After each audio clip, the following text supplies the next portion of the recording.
Hello और welcome है आपका सोया टॉक्स के पहले एपिसोड में जो आपके लिए लेकर आए हैं soybean processors association of India. मैं हूं आपकी होस्ट आशिता और आज हम बात करेंगे सोयाबीन की फैसिनेटिंग दुनिया के बारे में। चाहे आप एक फार्मर हो, प्रोसेसर हो या एग्रीकल्चर के फ्यूचर को लेकर क्यूरियस हो, ये पॉडकास्ट आपके लिए है। आज हमारे साथ है सोपा के डायरेक्टर मिस्टर DN पाठक, जो हमें बताएंगे सोपा के बारे में, किस तरह वो किसानों को एम्पावर कर रहे हैं और इस साल के इंटरनेशनल सोया कॉन्क्लेव 2025 में हमें क्या एक्सपेक्ट कर सकते हैं। Welcome mister DN Pathak. Thank you Ashita. देखिए, आपने पूछा है इंटरनेशनल कॉन्क्लेव और सोपा के बारे में। सोपा 1979 में 6 छोटे छोटे प्रोसेसर्स के द्वारा शुरू की गई थी। उस वक्त सोयाबीन का एरिया सिर्फ 30,000 हेक्टेयर था, लेकिन इंडस्ट्री को लगा कि इसमें बहुत बड़ा प्रोस्पेक्ट है, तो उन्होंने एसोसिएशन शुरू की। 6 से लेके आज हमारे एसोसिएशन के 350 से ज़्यादा मेंबर हैं। जो उपज सिर्फ 20,000 टन थी उस वक्त, वो आज 120 लाख टन तक पहुंच गई है। सोपा को बड़ा गर्व है कि इस जर्नी में हमारा बड़ा योगदान रहा है।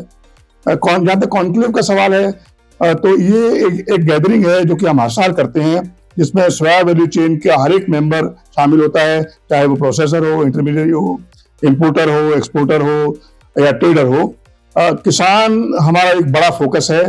सोयाबीन की ये पहली एसोसिएशन है हिंदुस्तान में जो कि किसानों के साथ सीधे जुड़ी हुई है।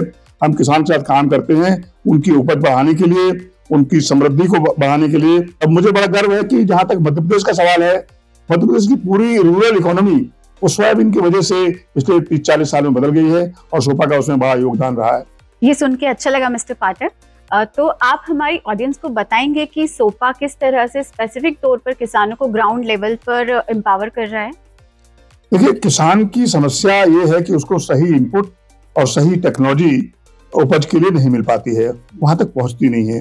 दूसरी समस्या हमारे हिंदुस्तान में खासतौर से ये है कि हमारे जो जोत है, जो फसल की होल्डिंग है, एरिया पर किसान बहुत कम है, 1 हेक्टेयर से भी कम है। और 1987 में सोपा ने एक बहुत बड़ा बृहद प्रोग्राम चलाया। उस वक्त प्रोसेसर थे, लेकिन सोयाबीन की फसल बहुत कम थी, उपज करीब 600 किलो पर हेक्टेयर थी। तो सोपा ने किसानों के साथ मिलकर, सरकार के साथ मिलकर, साइंटिस्ट के साथ मिलकर एक बड़ा बृहद प्रोग्राम चलाया, जिसमें हम हर एक किसान तक गए, उनको बीज उपलब्ध करवाया, उनको टेक्नोलॉजी दी। और हमारे एक बड़ा ग्रुप था यंग स्टूडेंट्स का, साइंटिस्ट का, जिन्होंने पूरे 90 दिन तक किसानों को ये बताया कि आपको खेती कैसे करनी है, क्या करना है और क्या नहीं करना है, दवाई कब डालनी है, रोग कैसे निदान किया जाए, रोग को पहचानना कैसे है, ये सब किया। और ये उसी का नतीजा है कि 600 किलो से बढ़ के जो एवरेज उपज है वो अभी हमारी 1200 किलो हो गई है। हालांकि कुछ किसान ऐसे हैं जो बड़े किसान हैं, उनकी उपज 2 टन और 2.5 टन तक भी है। अभी भी सोयाबीन की एवरेज उपज बहुत कम है दूसरे मुल्कों के मुकाबले, इसको करीब 2-2.5 टन तक जाना चाहिए। और अब हमारा नया लक्ष्य, अगला लक्ष्य ये है कि हम ये 1200 किलो एवरेज को बढ़ा के पहले 1500 किलो तक ले जाएं और फिर अगले 5 साल में 2000 किलो तक ले जाएं। किसानों को हम अभी भी टेक्नोलॉजी देते हैं, हम लिटरेचर छपवाते हैं, ऑडियो विजुअल के जरिए उनको बताते हैं कि आपको कौन सा काम करना है, टेक्नोलॉजी देते हैं।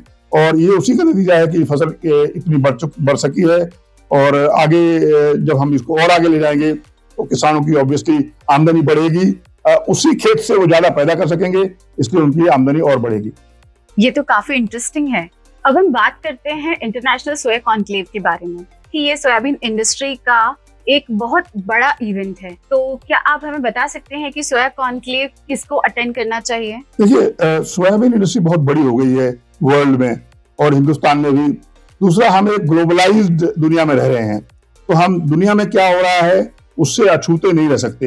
हमारे यहाँ इतने सारे प्लांट्स हैं, इतनी उपज है, सोयाबीन मील का एक्सपोर्ट है, सोयाबीन का इंपोर्ट है, और ये सब इतना कॉम्प्लेक्स इशू हो गया है कि एक ऐसा जरूरत है पूरी इंडस्ट्री साल में एक बार ऐसे प्लेटफॉर्म पे आए जहां वो एक दूसरे से बात कर सकें, एक दूसरे की नॉलेज शेयरिंग कर सकें, ऐसे एक्सपर्ट हो जो हमें ये बताएं कि आगे क्या होने वाला है। दैट मीन्स कीमतें बढ़ेंगी या घटेगी, उपज का क्या होगा, उपज बढ़ रही है, घट रही है, कम होगी, ज्यादा होगी, दुनिया में क्या हो रहा है, अमेरिकन क्रॉप का क्या होगा, ब्राजीलियन क्रॉप का क्या होने वाला है, क्योंकि वहां क्रॉप बढ़ेगी तो हमारे यहाँ प्राइसेस में फर्क पड़ता है। इस सब पे बात करने के लिए सोया कॉन्क्लेव का आयोजन किया जाता है।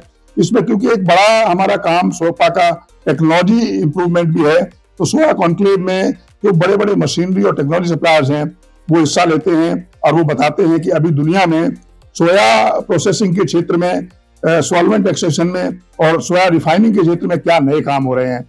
इसके अलावा सोया का एक बड़ा इस्तेमाल खाने के लिए हो सकता है, जिस पे बहुत कम ध्यान दिया जा रहा है। इस कॉन्क्लेव में खासतौर से हमने कुछ ऐसे एक्सपर्ट्स को बुलाया है बाहर से भी, जो कि ये बताएंगे कि सोया का इस्तेमाल फूड में, खाने में कैसे बढ़ाया जाए। तो सब मिला के एक ये बड़ा होलिस्टिक प्रोग्राम है, जिसमें टेक्नोलॉजी वाले, सरकार वाले, पॉलिसी मेकर्स को हम बुलाते हैं, जो कि पॉलिसी गाइडलाइंस देते हैं, हम उनसे अपनी बात कहते हैं, वो हमें बताते हैं क्या हो रहा है। सब मिला के ये सबके लिए बड़ा इंटरेस्टिंग ऐसा एक प्लेटफॉर्म है, जहाँ पे एक ही जगह आपको पूरी इंफॉर्मेशन, पूरी नॉलेज मिलती है और उसके साथ साथ इंटरेक्शन करने का मौका मिलता है, नेटवर्किंग होती है, जो कि एक बहुत जबरदस्त जरूरत है। और ये सोया के केस में पूरे हिंदुस्तान में एक ऐसा अकेला इवेंट है जो हर साल होता है। ये तो बहुत एक्साइटिंग है, इतना कुछ हो रहा है। तो इस साल इंटरनेशनल सोया कॉन्क्लेव में लोगों को और क्या न्यू एक्सपीरियंस देखने को मिल सकते हैं? कुछ हमने नए टॉपिक इस बार हम रखेंगे जिन पे नॉर्मली लोग बात नहीं कर पाते हैं। जैसे कहना चाहिए कि सोयाबीन की उपज कैसे बढ़े, नई वैरायटी कौन सी आ रही है, दुनिया में क्या हो रहा है। अभी जगह फूड ग्रेड वैरायटी साइंटिस्ट ने निकाल दी है, जो कि पहले हिंदुस्तान में नहीं थी। फूड ग्रेड वैरायटी का मतलब कि उसमें सोयाबीन में जो बीनी फ्लेवर होता है वो इन वैरायटीज में नहीं है, इनको सीधे मटर की तरह खाया जा सकता है। ये एक नया सब्जेक्ट है जिस पे हम बात करेंगे। उसके अलावा इतनी सारी रिसर्च दुनिया भर में हो रही है कि सोया के और प्रोडक्ट बनाए जाएं, न्यूट्रास्यूटिकल्स बनाए जाएं, जैसे सोया प्रोटीन आइसोलेट है, सोया प्रोटीन कंसंट्रेट है, जो कि हिंदुस्तान में हम लोग अभी भी ढंग से नहीं बना पा रहे हैं। तो उस पर एक टेक्नोलॉजी की चर्चा करेंगे। उसके अलावा सरकार की पॉलिसियां, सरकार की नीतियां हमको बहुत परेशान कर रही है काफी दिनों से। या तो सरकार को पूरी तरह हम लोग अपनी बात कह नहीं पाते हैं, या उनकी अपनी मजबूरियां हैं, और सरकार की नीतियों की वजह से काफी सारे काम जो नहीं हो पाते, इंडस्ट्री को सफर कर रहे हैं। पिछले 2-3 सालों में इंडस्ट्री में, पोल्ट्री इंडस्ट्री ने डीडीजीएस का इस्तेमाल अपने फीड में शुरू कर दिया है, और ये डीडीजीएस का इस्तेमाल सोयाबीन मील इंडस्ट्री को, सोयाबीन इंडस्ट्री को सीधा नुकसान पहुंचा रहा है। करीब 8 से 10 लाख टन सोयाबीन मील की जगह सोयाबीन मील में अब डीडीजीएस इस्तेमाल हो रहा है बजाय सोयाबीन मील के, जो कि एक बड़ा नुकसान है। इस पर हम एक बहुत बड़ी चर्चा करने वाले हैं इस बार, कि भाई ये इसको कैसे मिटिगेट किया जाए कि इंडस्ट्री चलती रहे लगातार और उसका ये नुकसान नहीं हो। तो इस पर भी चर्चा करेंगे। एक दुनिया जो, this is changing world, geopolitically, geographically, everywhere. जैसे यूक्रेन वॉर है, या मिडिल ईस्ट में प्रॉब्लम्स हैं, या डोनाल्ड ट्रंप की अपनी नीतियां हैं जो कहते हैं हम टैरिफ वॉर को ये करेंगे वो करेंगे। ये सब चीजें ऐसी है कि जो कि ट्रेड के लिए बड़ी जरूरी है जानना, इनका लॉन्ग टर्म इफेक्ट क्या होगा। तो इस बार का एक बड़ा सब्जेक्ट रहेगा एक 10-year macro economic and Jio political study on the commodity economics of the world. This will be a big subject. Wow Pathak sir, बहुत बहुत शुक्रिया आज हमें इतनी वैल्यूएबल इनसाइट्स देने के लिए। हम सब इंटरनेशनल सोया कॉन्क्लेव 2025 के लिए बहुत ज़्यादा एक्साइटेड है, और अक्टूबर में होने वाले इस इवेंट को और भी ज़्यादा इंटरेस्टिंग और क्यूरियस बनाना हम चाहते हैं, और कुछ सीखने का इंतज़ार हम कर रहे हैं। Thank you Arshita. I am sure कि लोग इस इवेंट में आएंगे और इससे बड़ा फायदा उठाएंगे। मुझे सभी का इंतजार है स्वागत करने के लिए। तो मिस्टर पाठक, एक बहुत इंटरेस्टिंग सा क्वेश्चन मेरे माइंड में आ रहा है कि जो इंटरनेशनल सोया कॉन्क्लेव है वो किस तरह की स्पेसिफिक ऑडियंस को टारगेट कर रहे हैं? बड़ा अच्छा सवाल है। देखिए, सोया कॉन्क्लेव के फॉर्मेट को देखते हुए और इसकी हिस्ट्री को देखते हुए मैं कहूंगा कि ये टारगेट कर रहा है पूरी सोया इंडस्ट्री को, क्योंकि वो टेक्नोलॉजी की बात करेंगे। जो ट्रेड है और इंटरमीडिएट्स हैं, क्योंकि हम प्राइसेस की बात करेंगे, हम स्टॉक लेवल्स की बात करेंगे, डिमांड सप्लाई की बात करेंगे। तो जितने लोग सोया इंडस्ट्री और ट्रेड में शामिल हैं उनके लिए जरूरी है। जो लोग नए प्लांट लगाना चाहते हैं, या जो लोग अपने अपग्रेडेशन करना चाहते हैं, फूड में जाना चाहते हैं, उनके लिए टेक्नोलॉजिस्ट होंगे जो ये बताएंगे कि आप सोया फूड में क्या नया बना सकते हैं। तो उनको यहाँ जरूर आना चाहिए। जो इंडस्ट्री वाले ये जानना चाहते हैं क्या उनके लिए कोई ऐसी नई अच्छी वैरायटी आ रही है जिसको वो डायरेक्ट फूड में इस्तेमाल कर सकें, उनके लिए साइंटिस्ट एक प्रेजेंटेशन देंगे, तो वो एक अच्छी चीज है। एक बहुत बड़ी चीज ये है कि इंडस्ट्री बहुत दिनों से ये इस सोच में पड़ी हुई है कि क्या इस इंडस्ट्री का भविष्य खतरे में है। मैं कहना चाहता हूं कि इंडस्ट्री का भविष्य खतरे में बिल्कुल नहीं है। ऐसा दिखता है क्योंकि समस्याएं बहुत सारी हैं। इन समस्याओं से बात करने के लिए, इन पे बात करने के लिए मैंने बोला एक बृहद स्टडी इस बार हम प्रेजेंट करेंगे, जो कि बहुत ही बड़े एक्सपर्ट हैं, जो कि पूरा ग्लोबल सिनेरियो हमारे सामने रखेंगे और अगले 10 साल का डेटा रखने के बाद वो ये बताएंगे कि हमें क्या करना चाहिए और कैसे इस इंडस्ट्री की जरूरत है और ये बनी रहेगी। पोल्ट्री वालों की जरूरत इसमें इसलिए है कि उनको अपने जो मिल्क सप्लायर्स हैं उनसे इंटरेक्शन का मौका मिलेगा।